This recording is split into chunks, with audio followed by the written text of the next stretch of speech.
Bismillahirrahmanirrahim. I believe that the construction industry in Malaysia is actually undergoing quite a lot of changes. Unfortunately, the changes are being resisted by so many quarters. The first thing that I think the industry need to move on is to support or to welcome the IR 4.0, the Industrial Revolution 4.0, specifically in the construction industry. This implies a lot of automations, a lot of dry construction, and a lot of pre-finishing before it is being installed or implemented at site. Current practice is that most people do not want to leave the wet construction way of doing things. That means you go to site and start putting up your hoarding and your work or things that you need to do, and then from there grow on that site. But currently the thinking is that such ways or such methods uses a lot of labor, and that's one of the reasons why we have got a lot of labor that comes from outside, because most of our people are not very particularly, they do not really like to work in such an environment. So moving away, but of course you cannot change 100%. Even if you were to look into the actual cost of construction using the conventional way, it's actually very, very high when you look at the situation.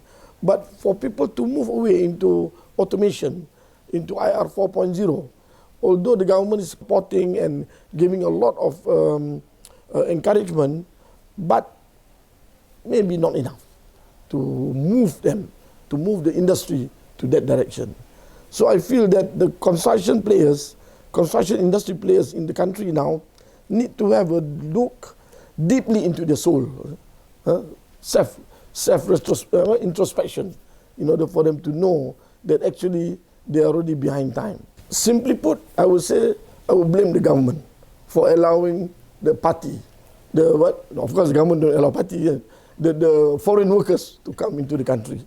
There is no will there.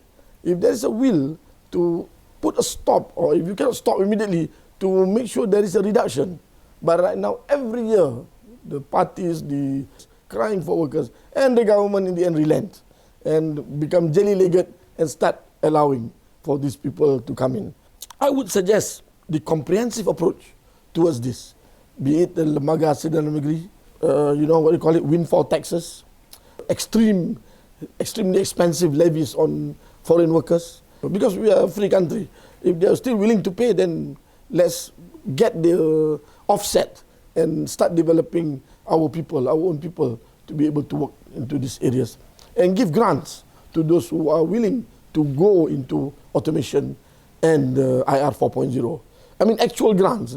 We make sure they do it. There is a clear path that by doing that, they make more money than those who do conventionally. One model that is being practiced by, I don't want to mention the public listed company, they have started in one big construction whereby they are using modular system, pre-finished in the factory, and they bring it to site, just place it one on top of the other, up to 40 stories so far, and able to achieve the quality that has not been seen so far in the construction industry. The law is there, and the compensation is there. People are being paid for whatever negligence, but it is two ways, The employee also need to have that sensitivity as well as the employer. And this is also one of the effort that the government is trying to bring about this transformation. And I'm sure it is in the right direction. And as we always say, the intention is always very good.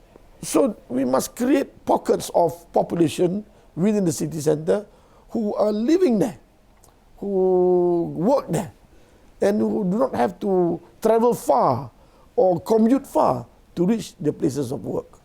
So don't create clusters of high-end apartments with millions, costing millions, which nobody is staying there, but bought by somebody from overseas. That's bad. That is bad for us. We should have the areas where people who are living there are also people who are of different levels in the society. Then there is that harmony, living together without tension, but in harmony with one another, and understanding one another, helping one another, and not to allow any abject poverty in the middle of the city. That is a very bad, if that happens. So the city has got to be human. There must be humanization of the city centre. Urbanization is quite a big part of the Malaysian scenario. Probably people have left the land and the farms in order to come and get some work in the city centre. I'm Zulkifli bin Ahmad, currently the advisor to Malaysian Resources Corporation Berhad, MRCB, a public listed company. I've had 34 years of experience in the construction industry with the Public Works Department. I'm responsible for the MITI new building and the MyTech building in Jalan Duta. Thank you.